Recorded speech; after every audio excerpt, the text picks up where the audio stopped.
La soledad no deseada es un problema que afecta a millones de españoles, pero hoy nos vamos a centrar en la soledad no deseada de las personas mayores. El INE dice que hay más de 2 millones de personas mayores de 65 años que viven solas hoy en día, y esto tiene muchas consecuencias, tanto físicas como emocionales. Hoy vamos a hablar con Sacramento Pinazo Hernández, que ella es muchas cosas. Ella es doctora en psicología, tiene máster en psicología, a ver si lo digo bien, en psicología comunitaria. Es además licenciada en pedagogía y es experta en gerontología y es la presidenta de la Sociedad Valenciana de Geriatría y de Gerontología. Bueno, primero, muchas gracias por venir aquí, por tu tiempo. Gracias por la entrevista. Y para conocerte un poco mejor, antes de empezar a lo que es el tema, quería saber por qué decidiste especializarte en este tema, en gerontología.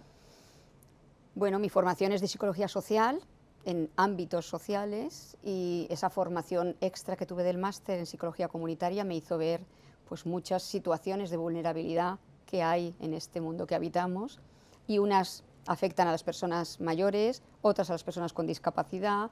Me he dedicado a varios de estos sectores, ¿no? Vale, y bueno, como he dicho, esta soledad no deseada tiene mucho impacto, que se habla mucho de los jóvenes, pero no de esa situación de poca salud mental en las personas mayores. ¿Cuál es el impacto que tiene en la salud física y mental la soledad en estas personas? Bueno, pues tiene diversos impactos. Desde luego se relaciona la soledad no deseada con depresión y con ansiedad. Al final la soledad se vive como una situación de vacío, de aislamiento, muchas veces inquietud por las relaciones sociales, por la falta de relaciones sociales, por la falta de apoyo, la falta de afecto. Esto repercute incluso en la calidad de sueño, las personas tienen problemas para dormir. Algunas personas hablan de la soledad como una situación de un estrés mantenido en el tiempo. Y la situación de estrés mantenido en el tiempo produce cambios fisiológicos. Al final es un estado de activación o de alerta continuada que tiene repercusiones, por ejemplo, a nivel cardiovascular, entre otros. Y como las alteraciones cardiovasculares también se correlacionan con el deterioro cognitivo, pues es peligrosa la soledad si no la atendemos a tiempo, ¿no? Porque podría aumentar la probabilidad de tener demencia. Eso mismo quería preguntarte, y es, esta soledad, sobre todo la no deseada, no lo que decías de ese estado de alerta, ¿hace que se desarrollen más las enfermedades neurodegenerativas, lo que decías de la demencia, Alzheimer, este tipo de Claro, cuando una persona se siente sola, cuando está aislada, cuando tiene pocas relaciones sociales, suele tener lo que se llama estilos de vida inadecuados. Come cualquier cosa, come peor, come a deshoras, también duerme peor y sale menos, está más tiempo sentada. Y el sedentarismo es predictor de mala salud. Totalmente. Cuanto menos se mueve uno, cuanto menos ejercicio hace, cuanto menos sale, más problemas va a tener, sobre todo cardiovasculares y osteoarticulares. Y como he dicho, la depresión y también las alteraciones cardiovasculares correlacionan de manera directa con el deterioro cognitivo. O sea, va todo unido, lo físico, lo emocional, lo mental, todo unido. Somos seres biopsicosociales, así que las relaciones sociales nos afectan a lo psicológico, la falta de relación social y la alteración psicológica afecta a nuestro cuerpo, somos todo uno. Y mira, me estabas hablando también del aislamiento y bueno, tú eres coordinadora científico-técnica del proyecto Viernes en Cantabria, que es una prevención del aislamiento y la soledad no deseada en zonas rurales. Entonces, ¿nos puedes contar un poquito de este proyecto? Así es. Bueno, se ha estudiado mucho más la soledad en entorno rural, en entorno urbano. Las personas que viven en sus domicilios y dentro del barrio viven un poco aisladas porque a veces el barrio va cambiando y ya las tiendas ya no están. El barrio que antes tenía mi vecindario y mi gente que conocía se ha ido yendo, esto que se llama la gentrificación, pero se ha estudiado mucho menos la soledad en el ámbito rural. ¿Y qué pasa con las zonas de España que están sufriendo despoblación? ¿Qué pasa con esas zonas más envejecidas, en donde cada vez hay menos habitantes? Pues una de las consecuencias es que hay menos recursos también, menos recursos sociales. Entonces, hay menos lugares donde la gente se puede reunir, hay menos personas con las que te puedes reunir y esto va produciendo un mayor aislamiento. Esto pensó el gobierno de Cantabria que podía ser primer lugar donde empezar a trabajar un programa de prevención de la soledad no deseada en una zona rural, además de especial despoblación, que es la zona del sur de Cantabria. Una zona mucho más envejecida que el resto, una zona entre valles que tiene muchos menos recursos, ¿no? Y ahí empezamos, me pidieron asesoramiento científico-técnico y el programa se está desarrollando ahí, y este año ha comenzado en otro valle, el valle de Sajanansa. La idea es realizarlo en los diferentes valles de Cantabria. ¿Y cuáles son las acciones que se están tomando para esa prevención?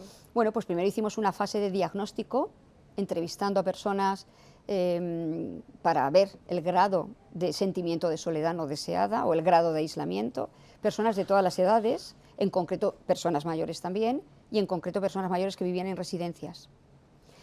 Esa fue la primera fase, y la segunda fue empezar a realizar acciones, proyectos comunitarios. O sea, la idea es, vamos a crear espacios, lugares en donde las personas se pueden reunir, que en el caso de lo rural y en una zona despoblada, con que vayan 5 personas ya es una reunión exitosa. Totalmente, O sea, no estamos pensando en que vayan 400 o 200, quiere decir que ya se reúnan 6 personas ya es, pero de manera continuada. Entonces empezamos a crear actividades que se repetían en el tiempo, además acercándolas a cada uno de los 16 municipios que conforman esa zona, campo o los valles. Entonces se hacen actividades intergeneracionales, actividades dirigidas a mujeres mayores, actividades solo para infancia y adolescencia, actividades solo para personas mayores, actividades transversales, actividades de cultura, actividades de ocio, de senderismo, en torno al cine, o sea, diversidad también para que pudiera venir gentes con distintas opciones y prioridades, ¿no? Y ¿ha habido cambio realmente? ¿Ese acompañamiento se nota también en esas personas mayores? Claro, en este caso por parte del Gobierno de Cantabria se pone en marcha eso. Hay unos profesionales que son los que están activando la vida comunitaria, que se llama un ejercicio de dinamización del entorno, y eso ha producido no solo que la gente se ha acostumbrado a acudir a actividades que el programa Viernes está realizando, sino que se están realizando acciones que son de prevención de la soledad, o sea, personas que son recientemente viudas o que se han cambiado a vivir a esta zona y no conocían a nadie, pues ya tienen un núcleo, un lugar donde pueden acudir, donde pueden encontrar gente y donde pueden realizar actividades conjuntas, ¿no? Pero además se han creado redes informales, o sea, ahora hay grupos de personas que antes se conocían quizá de vista o no, y ahora ya pues se ha creado una red de amistad, de complicidad, de compañerismo. Ahora quedan ellas solas o ellos solos, o quedan y se van a hacer alguna actividad o a tomar un café un día o a cualquier sitio, ¿no? Lo cual es la idea, ¿no? No necesitar siempre que esté el programa detrás organizando, sino que también la propia gente se autoorganice. Qué bonito. Y bueno, también, de hecho, has traído el estudio, has participado en la soledad de personas mayores, y te quería preguntar también un poco, como con el proyecto Viernes, los hallazgos que habéis, las conclusiones que habéis sacado de ese estudio. Bueno, pues que es posible prevenir la soledad, es posible ayudar a las personas antes de que lleguemos a una situación que se llama de soledad grave.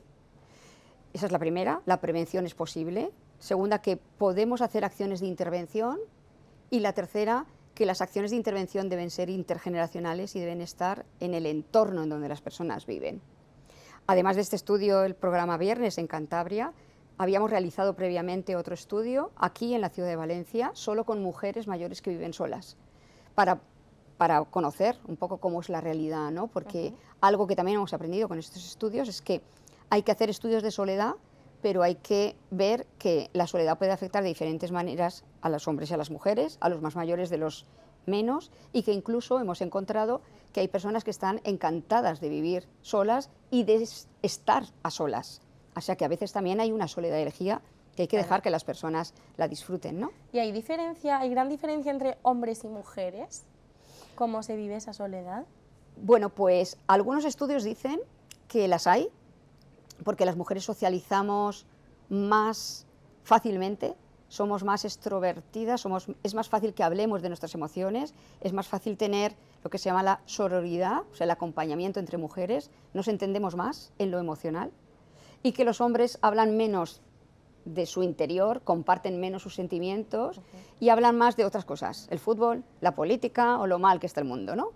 Entonces, por esa razón, las mujeres encontraríamos más fácilmente apoyo. Pero también, por otro lado, hay estudios que dicen sí, pero es que las mujeres sufren más situaciones de vulnerabilidad, porque las mujeres, sobre todo estas más mayores, muchas de ellas no trabajaron y por tanto viven de la pensión, cuando son viudas, viven de la pensión de viudedad, que es una parte de la pensión que tenía el esposo. Entonces es una pensión muy pequeña para poder realizar muchas actividades, ¿no? Entonces esa situación de vulnerabilidad económica, también las mujeres viven más tiempo, por tanto es más fácil que ellas hayan perdido a su pareja, mientras que ellos es más fácil que estén más tiempo acompañados. Ellas, las mujeres viudas, es más difícil que se vuelvan a casar o vuelvan a tener otra pareja, dicen, ya está, ya he pasado por ahí, otro más no quiero en mi vida, y ellos rápidamente buscan otra pareja. Entonces, digamos que hay unas diferencias de género. También las mujeres más mayores tienen más posibilidad de tener problemas osteoarticulares porque pueden tener más osteoporosis, artritis reumatoide, que les dificultan la movilidad y eso les va a dificultar salir a la calle. Y luego hay algo que tiene que ver con la socialización de género, y más en estos entornos más rurales, por ejemplo, o en estas generaciones más mayores, eso de ir a un bar a tomarme algo, yo sola, una mujer de 90 años, pues como que no estaba muy bien visto. En cambio, el hombre puede ir a tomarse un vino, un café y no pasa nada, ¿no? Entonces también esos roles asociados al género. Entonces, en ese sentido hay diferencias. Pero algunos estudios dicen, si comparamos y quitamos fuera esas diferencias que serían culturales, no hay diferencias por género. Ambos grupos se pueden sentir igualmente solos. Y ya, para acabar un poco sobre las soluciones, ¿qué soluciones individuales y comunitarias o sociales podríamos llevar a cabo? ¿Qué estrategias para intentar paliar esta soledad? Bueno, a nivel comunitario, desde las políticas públicas, desde luego, poner en marcha programas que faciliten la relación social, sobre todo la relación social intergeneracional. Crear entornos en donde las personas se puedan encontrar recursos, por ejemplo, ¿no? Recursos comunitarios, un centro comunitario, una casa de la cultura, un lugar donde haya dinamización. O sea, que haya un lugar, pero que además haya profesionales que pongan en marcha actividades, además diversas, porque las personas somos diversas y a unas les gustará pintar y a otras hacer macramé y a las otras crochet y a las otras bailar. Bueno, pues que haya diferente tipo de actividades, ¿no? Y a nivel individual, pues también saber que en muchos momentos de la vida nos vamos a sentir solos. Totalmente. Y solas. Y también hay que saber vivir esa soledad y que no siempre necesito de los demás para sentirme feliz o sentir bienestar. Hay muchas cosas que puedo disfrutar yo sola. Un paseo puedo disfrutarlo sola, un viaje, un vino, una película. No hace falta tener a alguien que me acompañe. Puedo ir al cine sola y disfrutar de la película. Y eso también tenemos que aprender a hacerlo. Totalmente. Nos quedamos con un par de ideas. Lo primero es que esas personas que están en soledad sienten un vacío y un aislamiento, y también esa importancia individual de aprender a vivir en soledad y a disfrutar también de la soledad. Y además quedémonos con la idea de que la soledad no entiende de edades ni sobre todo de géneros. Muchas gracias, Sacramento. Gracias, a ti.